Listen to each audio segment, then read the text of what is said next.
সন্ত্রাসী কার্যক্রমে কেউ কোনো রেহাই পাবে না। দোকানে ভাঙচুর হয়েছে, হ্যাঁ, মালামাল আছে, মালামাল নষ্ট হয়েছে, অনেক ক্ষতিপূরণ হয়েছে। হ্যাঁ, আমি এটার বিচার চাই। দোকানে ছিলাম যে তারা যায় দোকানে হামলা দিচ্ছে, আমরা মুরব্বীর কাছে না জিগায় না ইউরিয়া দিলিয়া ঘটনা, তারা এই কথা আমাদের কাছে না বলিয়া তারা দোকানে ভাঙচুর করছে, অনেক ক্ষতি করছে দোকানে মাল ফাল। রাতে আমরা শুয়ে রয়েছি, তারপর ঠিক 8টা বাজে এবার সন্ত্রাস দলের আইসা আমাদের আক্রমণ করছে। করার পরে আমাদের কাছে সাদা টাকা চাইতেছে।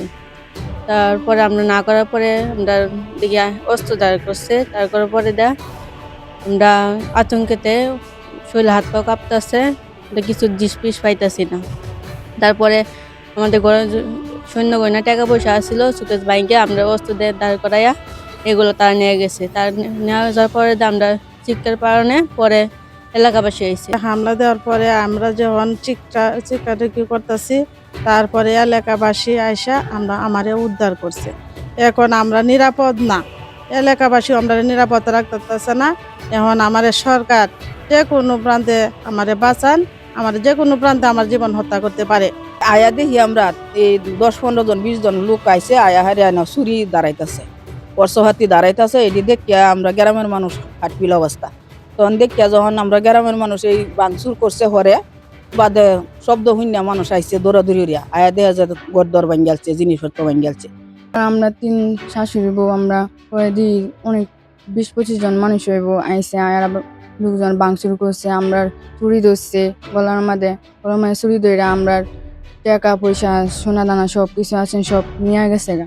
নিয়ে যাওয়ার পরে আমরা চিৎকার করছি, চিৎকার পরে লোকজন আইসে, আমরা বাঁচাইছি। কুড়াল, রান্দাও, শর্ট মেশিন তারা লই আইছে।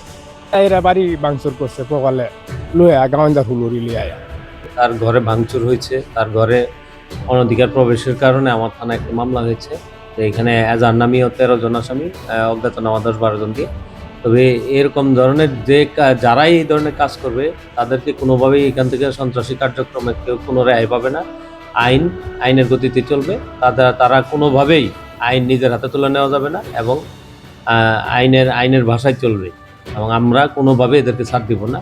এদেরকে মামলা নেওয়া হয়েছে, আমি যথাসময়ে মামলা নিয়েছি অভিযোগকে এবং আইনগত ব্যবস্থা প্রক্রিয়া দিই। মেসেজ একটাই, কোনো ধরনের নেতিবাচক কর্মকাণ্ড ঘটবে না ইনশাল্লাহ। আপনারা জেনে খুশি হবেন যে আমরা এই মাদকের বিরুদ্ধে জিরো টলারেন্স নীতিতে কাজ করতেছি প্রথম থেকেই এবং ইতিমধ্যেই আমরা বেশ কয়েকজন মাদক ব্যবসায়ী, মাদক সেবনকারী সহ মোবাইল কোর্ট এবং সামারি ট্রায়ালের মাধ্যমে তাদের জেলখানায় পাঠানো হয়েছে।